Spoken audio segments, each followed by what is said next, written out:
வணக்கம். இன்றைய பதிவில் கிறிஸ்மஸ் ஸ்பெஷலாக வீட்டில் இருக்க பொருளை வச்சு ஒரு சிம்பிளாக ஒரு கேக் ரெசிபி பார்க்க போகிறோம். அதுக்கு வீட்டில் இருக்க பொருளை வச்சே நம்ம செஞ்சுக்கலாம். இப்போ ரவையை வச்சு செய்ய போகிறோம். இந்த கப்பில் எந்த அளவு எடுத்தாலும் ஒரே அளவாக எடுத்துக்கோங்க. ஒரு கப்பு ரவை எடுத்துக்கலாம். அதுக்கு முன்னாடி ஒரு பழைய குக்கரு, நம்ம கேக் செய்கிறதுக்கெலாம் ஏதாச்சும் ஒன்று வச்சுக்குவோம்ல, அந்த மாதிரி அடி கனமாக இருக்கிற குக்கரை போட்டு ப்ரீ ஹீட் பண்ணிக்கலாம். இப்போ நான் ஒரு ஸ்டாண்டு வச்சு இதை ஒரு மூடி போட்டு வச்சு சூடு பண்ணிக்கலாம். ஒரு மூடி போட்டு இது பாட்டுக்கு சூடு ஆகிட்டு இருக்கட்டும். அதுக்கப்புறம் நம்ம இந்த கேக்குக்கு தேவையான பொருளெல்லாம் ரெடி பண்ணிக்கலாம். இப்போ இது கூட ஒரு கப்பு ரவை, அரை கப்பு சர்க்கரை எடுத்துக்கலாம். அதே கப்பில் அரை கப்பு சுகர் சேர்த்துக்கலாம். இப்போ இதை நம்ம மிக்ஸி ஜாரில் சேர்த்துக்கலாம். இது கூட வாசனைக்கு 2 ஏலக்காய் சேர்த்துக்கலாம். நான் ஏலக்காய் போட போகிறேன், அப்புறம் வெண்ணிலா எசன்ஸும் போட போகிறேன். அதனால் உங்கள்கிட்ட எது இருக்கோ, எசன்ஸ் இல்லைன்னா நீங்கள் ஏலக்காய் மட்டும் போட்டே செஞ்சுக்கலாம். அந்த ஃப்ளேவரே நல்லாயிருக்கும். இப்போ இதை நல்லா மிக்சியில் எந்த அளவுக்கு முடியுமோ அந்த அளவுக்கு அரைச்சிக்கலாம். பாருங்கள், இந்த அளவுக்கு நைஸாக அரைச்சாச்சு. இதில் ஒரு 1/4 கப்பு மைதா சேர்க்கலாம். மைதா 1/4 கப்பு சேர்த்து நம்ம இதை அரைச்சிட்டோம். இப்போ இதிலே நம்ம பால்லாம் போட்டு அரைக்கணும். அதனால் இதில் பத்தாதுன்றதுனால பாதியை குறைச்சிட்டு பாதியை நம்ம மிக்ஸி ஜார்லேயே சேர்த்து அரைச்சிக்கலாம். பெரிய மிக்ஸியாக இருந்தால் எல்லாமே போட்டு ஒன்றாவே நம்ம அரைக்கலாம். இதனால் கொஞ்சமாக போடுறேன். இப்போ இதில் 2 ஸ்பூன் நெய் சேர்த்துக்கலாம். இதில் ஆப்பசோடா 1/2 டீஸ்பூன் சேர்த்துக்கலாம். பேக்கிங் பவுடர் 1 ஸ்பூன் போடலாம். இதில் காய்ச்சின பால், ஆறின பாலாக இருந்தாலும் சூடாக பால் இருந்தாலும் பரவாயில்ல, 1 கப்பு பால் சேர்த்துக்கலாம். நம்ம இதெல்லாம் சேர்த்து ஒரு மிக்சியில் ஒரு அரைக்க போகிறோம். வாசனை இல்லாத ரீஃபைண்ட் ஆயில் ஒரு 1/4 கப்பு எடுத்துக்கலாம். எல்லாமே ஒரே அளவில் எடுத்துக்கோங்க கப்பில் மெஷர்மெண்ட்டு. அப்போ தான் உங்களுக்கு கரெக்டாக வரும். இதை மிக்சியில் போட்டு ஒரு அடி அடித்து எடுத்துக்கலாம். இப்போ பாருங்கள், எல்லாத்தையும் ஒன்றா போட்டு பால், ஆயில் எல்லாம் சேர்த்து அடித்தாச்சு. இப்போ இதை இந்த பவுலில் மாற்றிக்கலாம். இப்போ நம்மளுக்கு கேக்குக்கு மாவு தயாராகிடுச்சு. இந்தமாதிரி கேக்கு டின்னு நீங்கள் ஸ்கொயராக இருந்தாலும் பரவாயில்ல, வீட்டில் ஒரு பாத்திரம் இந்த மாதிரி ஷேப்பில் இருந்தால் எடுத்துக்கலாம். இந்த மாதிரி ஷேப்பில் இருந்தாலும் பரவாயில்ல, இந்த மாதிரி ரவுண்டில் இருந்தாலும் நம்ம பாத்திரம் அடி கனமாக இருந்தால் வச்சுக்கலாம். இப்போ இதில் கொஞ்சம் லேசாக ஆயிலோ நெய்யோ தொட்டு கோட்டிங் பண்ணிக்கலாம். சுற்றிரும், நடுவுலையும் சுற்றிரும் போட்டால் அப்போ அடியில் பட்டர் ஷீட் போடாமலே நம்மளுக்கு கேக் நல்லா வரும்.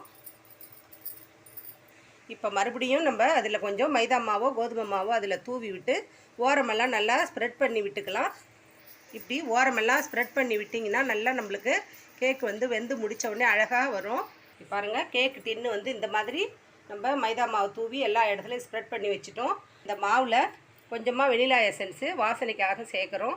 இது வேணான்னா நீங்கள் ஸ்கிப் பண்ணிடலாம். ஒரு 2 சொட்டு போதும். இதை நல்லா கலந்து விட்டுக்கலாம். இப்போது நம்ம கலந்து வச்சுருக்க மாவை இந்த பாத்திரத்தில் நம்ம டின்னு எதில் மாவு தூவி வச்சுருக்கோமோ அதில் எல்லாமே சேர்த்துக்கலாம்.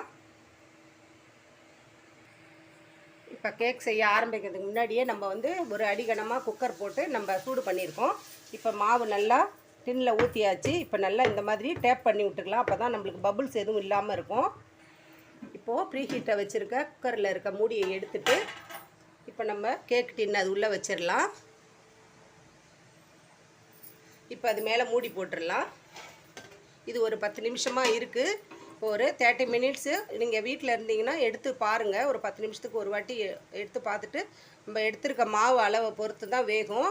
அதனால் கொஞ்சம் வேகலைனாலும் திறந்து பார்த்து நம்ம இதை சரி பண்ணிக்கலாம். இப்போ இது ஒரு 20 நிமிஷம் ஆகட்டும். இப்போ ஒரு 20 நிமிஷம் கழித்து பார்க்கலாம். இப்போ ஓப்பன் பண்ணி இப்போ இந்த மாதிரி நட்ஸு நான் பொடியாக கட் பண்ணி வச்சுருக்கிறேன். இந்த நட்ஸை இது மேலே தூவிக்கலாம். இது ஒரு அழகுக்காக போடுறது தான். அதை நான் முதல்ல போட்டால் நம்ம மாவு உள்ளே போயிடும். அதனால் நம்ம அது மேலே தூவினாப்பில் போட்டுட்டு மறுபடியும் மூடி ஒரு 20 நிமிஷம் கழித்து பார்க்கலாம்.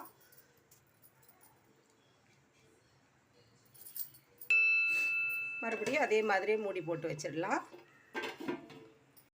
இப்போது சரியாக 20 நிமிஷம் எக்ஸ்ட்ரா ஆகிடுச்சு. ஃபஸ்ட்டு 20 நிமிஷத்தில் ஓப்பன் பண்ணி நட்ஸ்லாம் போட்டேன். இப்போது ஒரு டூத் ஸ்பிக்கால் இல்லைன்னா ஒரு கத்தியால் இப்படி உள்ளே விட்டு பார்த்தீங்கன்னா இதில் பாருங்கள், ஒட்டாமல் வந்துச்சுன்னா கேக் வெந்துருச்சுன்னு அர்த்தம். இப்போ ஸ்டவ் ஆஃப் பண்ணிடலாம். ஸ்டவ் ஆஃப் பண்ணிவிட்டு இது நல்லா கொஞ்சம் ஆறட்டும். இப்போது கேஸ் ஆஃப் பண்ணிவிட்டு குக்கர்லேருந்து வெளியே எடுத்து வச்சுருக்கேன். இது நல்லா ஆறட்டும். ஆறின பிறகு பார்க்கலாம். பாருங்கள், நல்லா கேக் ஆறிடுச்சு. இப்போ இந்த ஒரு கத்தியால் சைடில் கொஞ்சமாக நம்ம இந்த மாதிரி கிளப்பி விடலாம். இப்போ இதை ஒரு தட்டில் நம்ம கவுத்து எடுத்துக்கலாம். டிமோல்ட் பண்ணோன்னா நம்மளுக்கு கேக்கு தானாக அழகாக வந்துடும். அப்படி ஒரு லேசாக மேலே டேப் பண்ணாட்டா இப்போ ஓப்பன் பண்ணி பார்க்கலாம். இப்போ ஓப்பன் பண்ணி பார்க்கலாம். வா சூப்பர், எப்படி வந்திருக்கு பாருங்கள். இப்போ இதை எடுத்து இப்படி திருப்பி வச்சுக்கலாம். நம்மளுக்கு நட்ஸ் எல்லாம் அழகுக்காக நம்ம நட்ஸ் போட்டிருக்கிறோம். இப்போ பாருங்கள், நல்லா சூப்பராக சிம்பிளாக வீட்டில் இருக்கிற பொருளை வச்சு நம்மளுக்கு கேக் ரெடி ஆகிடுச்சு. இப்போ இதை வந்து நம்ம கத்தியால் நம்மளுக்கு வேணுன்ற சைஸ் பண்ணிக்கலாம்.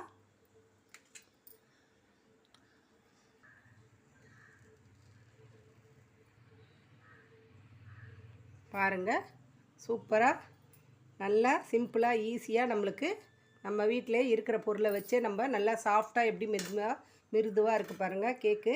இந்த பதிவு உங்களுக்கு பிடிச்சிருக்குன்னு நினைக்கிறேன். பிடிச்சிருந்துச்சுன்னா லைக் பண்ணுங்கள், ஷேர் பண்ணுங்கள். கதம்பம் 2.0 சப்ஸ்கிரைப் பண்ணுங்கள். பக்கத்தில் இருக்க பெல் ஐகானை அழுத்துங்க. வாழ்க வளமுடன், நாளும் நலமுடன்.